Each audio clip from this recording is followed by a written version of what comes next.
Friday, November 14th. The sun rises over Salem, but the light doesn't feel warm. It feels heavy, like the entire town is holding its breath. The Dr. Tom Horton Free Clinic Gala, meant to be a celebration of unity, legacy, and healing, has ended not in triumph, but in chaos. A scream echoed through the ballroom. The music stopped. Everyone froze. And now, as Salem wakes, only one question matters: what really happened last night? As always in Salem, the truth is a different shape depending on whose story you hear. And today, those stories collide. The morning after the gala feels nothing like a celebration. Sunlight pours through the tall windows of the Salem Inn ballroom, but instead of warmth, it exposes the tension hanging in the air. Conversations that once flowed freely now feel tight and cautious. Guests speak in hushed tones, glancing over their shoulders as though expecting another alarm to explode at any moment. Because everyone knows the truth, that scream wasn't part of the program. And the alarm, that was no accident. Standing near the entrance, Eli Grant watches the room with trained precision. His tuxedo may blend into the scenery, but the badge under his jacket reminds him exactly why he's here. Something happened last night, something dangerous, and he intends to uncover it before the DeMeras bury it. He walks straight toward E.J. DeMera, who stands with a little too much ease for a man whose evening has just been called into question. E.J.'s hands are casually tucked into his pockets, his posture relaxed, his expression unreadable, the perfect mask of a man who has rehearsed lies his entire life. Eli doesn't bother with pleasantries. Care to explain what went wrong in your lab, DeMera? E.J.'s lips curl into a thin, slow smile, the kind that holds equal parts charm and warning. I wouldn't know, Detective. My experiments are confidential. Eli steps in, lowering his voice. Confidential doesn't explain an alarm interrupting a charity gala filled with half this town's leaders. So unless your lab is suddenly haunted, someone triggered it, and I want to know who. A flash of irritation flashes in E.J.'s eyes, sharp, quick, impossible to miss. For a second, his mask threatens to slip. But before he can respond, Kat Green appears, stepping between them like a shield. Her face is pale, her hands trembling just slightly, but her voice is steady enough to deflect suspicion. Detective Grant, I'm sure this is all a misunderstanding. The gala still needs oversight, and E.J. was helping me with the guest list. Eli narrows his eyes. Kat's timing is too perfect. Her nerves too visible. He files it away. Suspicion scatters, but only for a moment. Because Eli Grant isn't fooled, not by E.J.'s charm, and not by Kat's shaky distraction. Something big is brewing underneath Salem. And E.J. DeMera is right in the center of it. Across the ballroom, far from the whispered interrogations and suspicious glances, Maggie Horton searches the crowd. She spots Sarah standing completely still, her gaze unfocused as if she can't decide whether to stay or run. The decorations sparkle behind her, but none of that light reaches her eyes. Maggie approaches gently, touching her daughter's arm with the tenderness only a mother can offer. "Sweetheart," she says softly, "I talked to Xander." The name alone hits Sarah like a blow. Her shoulders stiffen, her jaw tightens, and, she asks, though part of her is afraid to hear the answer. Maggie takes a slow breath, the kind you take before delivering news that will hurt. He's leaving Titan. He says he wants to start over, somewhere far from Salem. Sarah's eyes flicker with shock, anger, and something far more painful, heartbreak she thought she buried long ago. She folds her arms tightly across her chest, as if holding herself together is the only thing keeping her from breaking apart. He always runs, she whispers, her voice cracking. He always chooses escape. But Maggie shakes her head. This time, her expression isn't disapproving, it's full of empathy, maybe even understanding. "This time, I don't think he's running from you," she says softly. "I think he's trying to protect you." Those words land like a second blow, because they strike at the truth Sarah has been avoiding.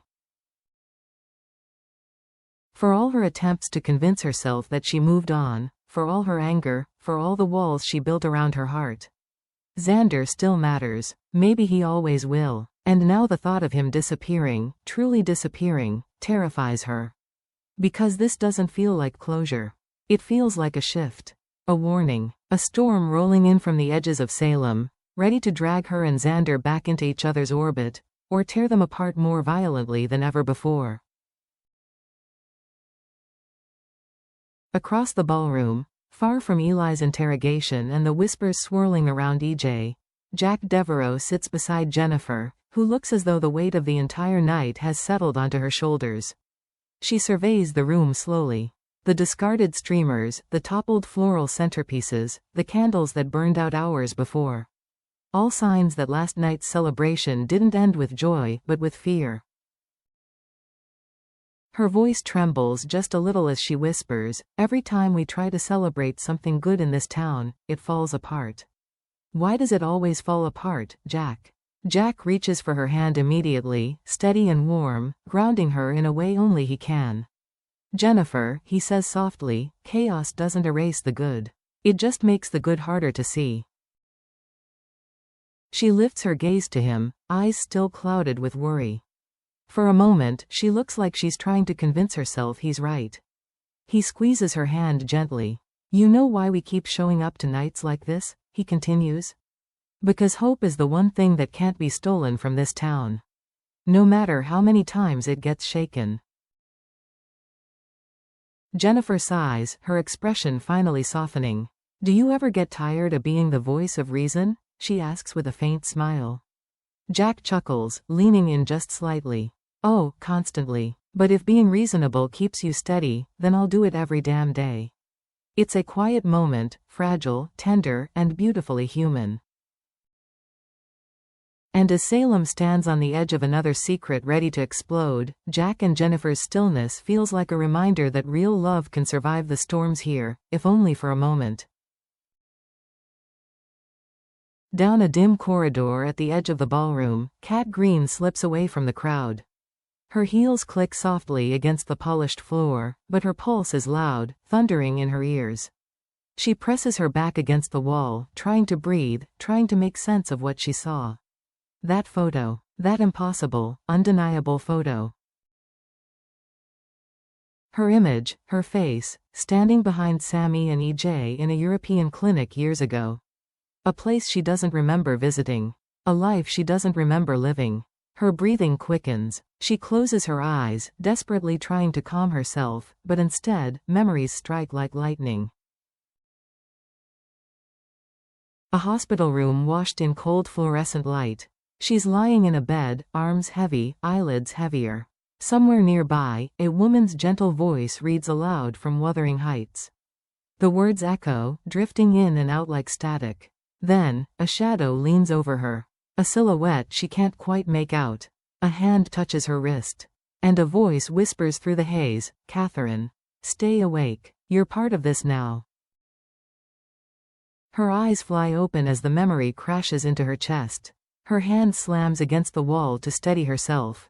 Who was that voice? EJ? Dr. Rolfe? Someone else, hidden deeper in her past? Her stomach twists. If this memory is real, then someone manipulated her life long before she reached Salem. Suddenly, footsteps echo, cutting through her panic. Leo Stark appears around the corner, smug as ever, holding two champagne flutes as if he's been waiting to deliver a punchline. He stops, his eyes narrowing as he studies her face. Well, he purrs. "You look like you've seen a ghost, darling." Kat forces a smile, but her voice shakes. "Maybe I have." Leo tilts his head, amused. Or, he whispers, stepping closer, "Maybe the ghost has finally seen you." His words land like a threat wrapped in velvet. Kat swallows hard, unable to respond. For the first time in her life, she realizes the truth: her past didn't fade.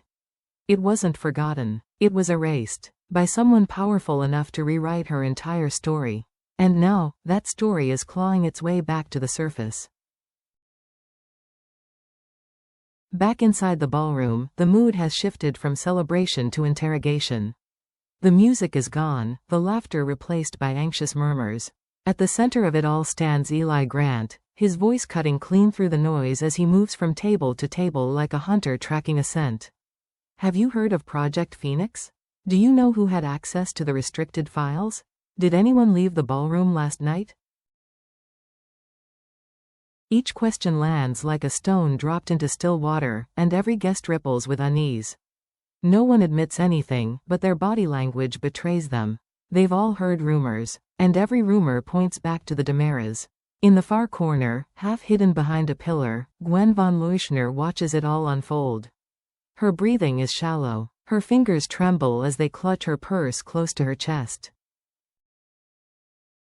Because inside that purse is the stolen Project Phoenix flash drive, a flash drive she was never meant to see, let alone steal. She keeps her head down, trying to blend in, but she can feel the pressure building around her, the walls closing in. Then, her phone buzzes. She glances down. A single text. No name. No signature. Just 3 words. You're compromised. Get out. Her blood turns to ice. Her throat tightens. Someone knows what she did. Someone is watching. She turns instinctively toward the exit, but freezes. E.J. Damara is staring directly at her. Their eyes lock across the ballroom. Hers filled with panic, fear, guilt. His dark, calculating, and far too knowing. He tilts his head just slightly, a silent warning. A reminder of who he is. A reminder of what he's capable of. In that moment, Gwen realizes she isn't simply caught in a tug of war between truth and lies. She is trapped between predators. 2 monsters. 2 threats. 1 wrong move, and she won't survive either of them. The gala may be ending, but Gwen's nightmare is only beginning. As the evening winds down, the ballroom begins to empty. Guests gather their coats, whisper final theories, and cast lingering glances at the Damara family, as if waiting for them to explode again. Amidst the fading chaos, Marlena and Eric stand together near the podium. The flickering lights above them reflect exhaustion and sorrow. Eric places a gentle hand over his mother's. No matter what happened tonight, he murmurs, this clinic will still help people. That's what matters. Marlena nods, but worry tightens her expression. Because she's felt this before, this heaviness in the air, this shift in the tide, this sense that darkness has started moving beneath the surface. And she can't shake the feeling that EJ is at the center of it. Her eyes drift to the ballroom entrance. EJ is gone, and the absence feels ominous, a shadow stretching across the room. Meanwhile, outside beneath the pale November moon, EJ walks swiftly into the night, far from the eyes of the guests. His face is cold, sharp, almost carved from stone. He lifts his phone to his ear. Dr. Rolfe, he snaps, voice low but urgent. Contain it. No one can know what's in that lab. Do you understand me? A crackle of static answers him, unclear, distorted, unnerving. And then, a sound rises from the distance. A hum, soft at first, barely noticeable. But rising, building, pulsing with mechanical life. The sound is coming from deep beneath the Damara mansion, from the lab that should never have been opened. From the experiment that should never have been resurrected. The air seems to vibrate with something unnatural. Something awakening. EJ closes his eyes as dread washes over him. He whispers, barely audible, it's begun. And Salem's darkest secret breathes for the first time. By the end of the week, the glamour of the gala has turned to dust. What should have been an evening of healing has instead ripped open old wounds, and exposed the first cracks in a truth too dangerous to ignore. EJ's secret experiment is no longer contained. The hum in the depths of the mansion means that whatever he and Dr. Rolfe created, is waking up. Kat's memories, long buried under trauma or manipulation, are clawing their way back, and each flash threatens to expose what really happened in that European clinic. Gwen's stolen flash drive is now a ticking time bomb, one that could unravel the Damaras, or destroy her before she ever gets the chance to use it. And somewhere within all this chaos, the first ripple of something enormous has already hit Salem. Most don't see it yet. Most don't feel it, but they will. Because in days of our lives, truth comes with a price, secrets demand sacrifice, and once the darkness rises, someone always pays in blood.